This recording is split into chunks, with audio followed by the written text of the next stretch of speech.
there. I'm Joanna. I'm going to be your nurse practitioner today. What brings you in? So I was coming home from work the other day and I was walking up the steps to my apartment and I started to feel really dizzy and short of breath, and then the next thing I knew, my sister was standing over me trying to wake me up and get me to come to because I had just passed out.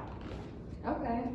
Has that ever happened before? No, I've never passed out because I felt like that, but there are definitely times where I've been going on like a long walk or walking up the steps of my apartment where I've felt dizzy and short of breath and just not great. Okay. Do you ever have a racing heartbeat? Do you ever feel like your heart's just beating too fast? Yeah. And then just generally like weak and tired. Okay. And do you also ever have edema in your lower extremities, like your legs, ankles? I think yeah, sometimes. Every once in a while. Okay, so I'm just gonna have to take a seat here. Okay.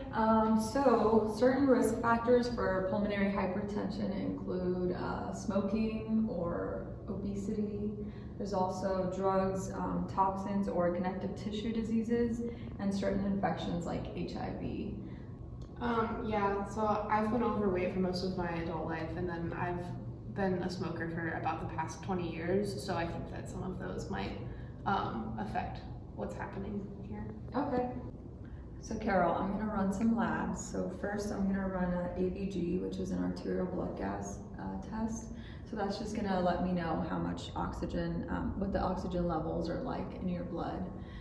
Just because oxygen is carried in the blood and we wanna make sure that you're getting adequate oxygen to your body tissues. That might be some of the reasons why you're feeling so dizzy all the time and just tired. So we're gonna do that. Then we're gonna do a chest x-ray to show if there's an enlargement in your heart.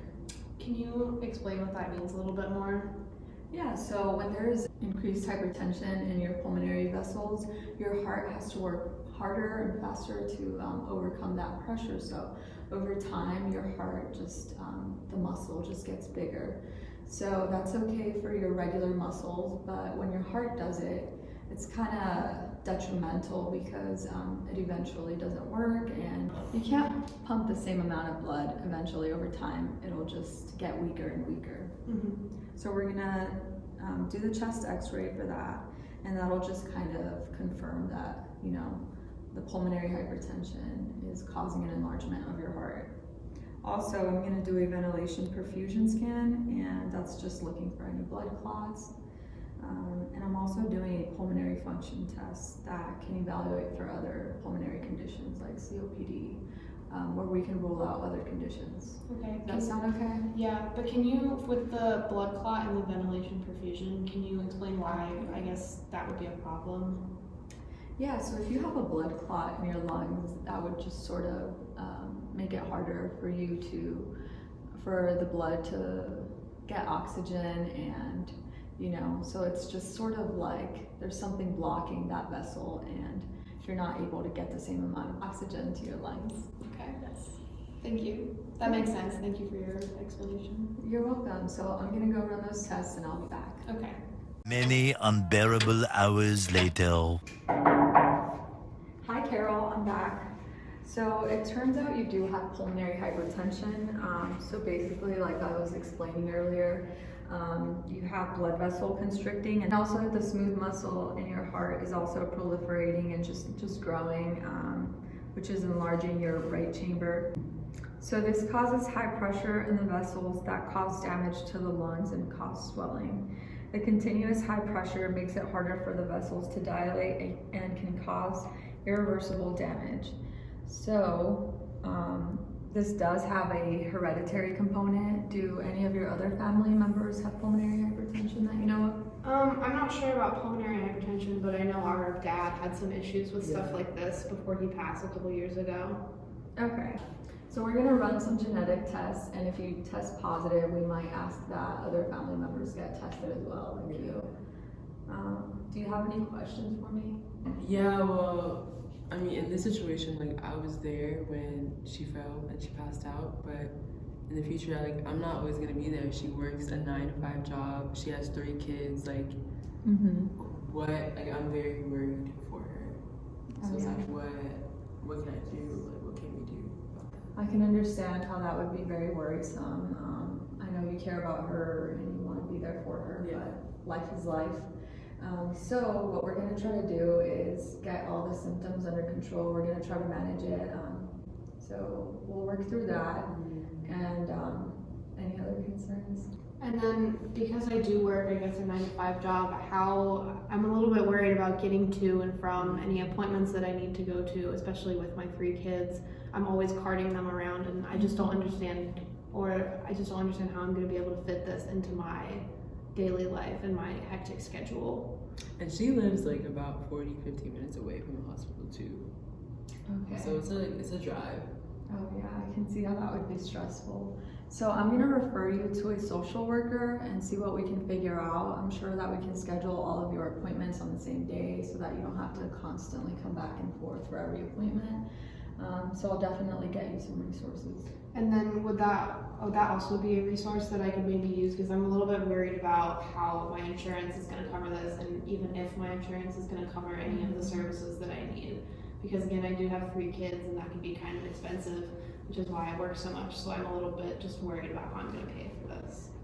Yeah, the social worker can definitely talk to you about additional resources, and that's definitely something that she can talk to you about. Okay, thank you. Yeah. So I'm still concerned about, some of the costs of treatment. So is there anything that I can do on my end that doesn't maybe involve coming to the doctors or receiving like official treatment from a healthcare provider? Is there anything I can do?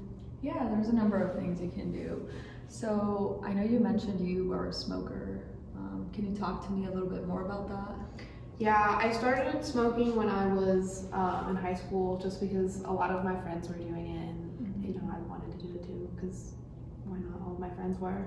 But it kind of stuck with me, whereas it didn't stick with a lot of my other friends. And I've tried to quit several times, but it's never worked because I always just, whenever I'm stressed, I go back to it. I have 3 kids, they're all boys, and my life is just a mess. I work all the time, and so sometimes it's just the only thing that I have that'll, let me relax and calm down. Mm-hmm.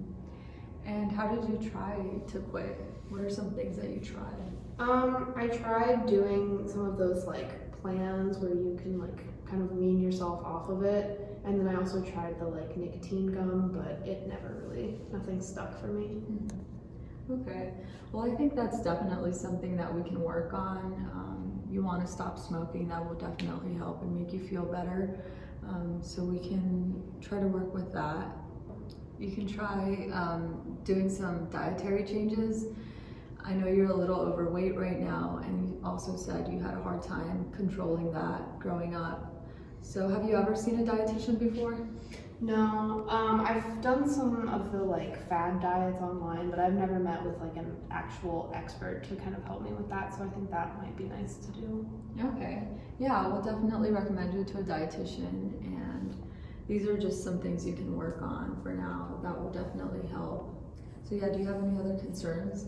I'm a little bit, should I be exercising? Because I'm just a little bit worried that if I try to exercise that something might happen and that, that might have some detrimental consequences. Yeah, that's a really good question. So you do want to exercise, you just don't want to go all out at once. So we want to stick to light exercise, and if you feel like you're getting faint, you feel dizzy, stop. You can stop. We don't want you to pass out while exercising. We just want you to stay active.